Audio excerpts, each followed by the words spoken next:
ప్రయాణ ప్రేమికులకు నమస్కారం. ఈ వీడియోలో మనం చూస్తుంది నాసిక్ మహారాష్ట్రలోని ఫేమస్ సిటీ. అంతేకాదండి, నాసిక్ మన ఇండియాకు వైన్ క్యాపిటల్గా కూడా ఫేమస్ అయిందంట. సరే, ఆ విషయం పక్కన పెడితే నాసిక్ దగ్గరలో త్రయంబకేశ్వరం అనే 12 మహాలింగాల్లోనే ఒక పుణ్యక్షేత్రం ఉంది. ఇంకా ఈ త్రయంబకేశ్వరం గోదావరి నదికి జన్మస్థానంగా కూడా తెలుస్తుంది. త్రయంబకేశ్వర్ అనగా శివుడు, అంబకం అంటే నేత్రం అనే అర్థం.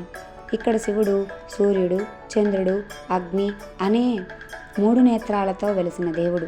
ఇక్కడ శివుణ్ణి ప్రజలందరూ మహామృత్యుంజయ స్తోత్రంతో మరణం నుండి విముక్తి కలగాలని పూజిస్తారు.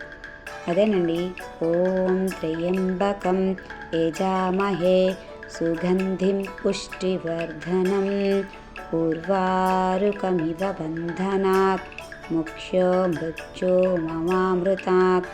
ఇంకా ఇక్కడ ఇంకో విశేషం ఉంటే, నాసిక్ దగ్గరలో పంచవటి అనే క్షేత్రం ఉంది. అదే కాలరామ మందిరంగా ఇక్కడ స్థానికులు పిలుస్తారు. కాలరామ మందిరంలో రాముడు నల్లని మూర్తితో ఉండడంతో ఈ ఆలయాన్ని కాలరామ మందిరం అంటారు. ఈ కాలరామ మందిరంలో రామాయణంలో జరిగిన ముఖ్య సంఘటనలు అనగా రావణుడు సీతాదేవిని అపహరించుకుపోవడం, ఇంకా రాముని వనవాసంలో జరిగిన అనేక సంఘటనలు ఇక్కడ బొమ్మల రూపంలో చూడవచ్చు. సీతాదేవిని రావణుడు అపహరించే సమయంలో ఆవిడ కన్నీరు జలధారగా మారి ఇక్కడ పారుతుందని ఇక్కడ స్థల పురాణం. ఆ కన్నీరే ఈ జలధార. ఈ జలధార గోదావరి నదిలో కలుస్తుందని ఇక్కడ ప్రవహించే తీరు ద్వారా మనకు తెలుస్తుంది. ఇంకా ఈ జలధారకు దగ్గరలో 2 గుండాలు ఉన్నాయి. ఒకటి అగ్నిగుండమని, ఒకటి జలగుండమని. సీతాదేవి అగ్ని ప్రవేశం చేసిన తర్వాత ఈ జలగుండంలోనే స్నానం చేశారని ఇక్కడ స్థల పురాణం ద్వారా తెలుస్తుంది.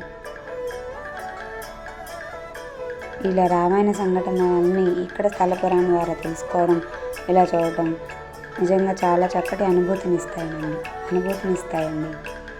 ఇంకా ఇక్కడ దగ్గరలో మన ఆంజనేయ స్వామి తల్లిగారైన అంజనాద్రి పర్వతం ఉందని, ఈ ఆంజనేయ స్వామి వారు తమ బాల్యంలో ఇక్కడ గడిపారని తెలుస్తుంది. So don't miss this holy place while you travel to Shirdi. Thank you for watching.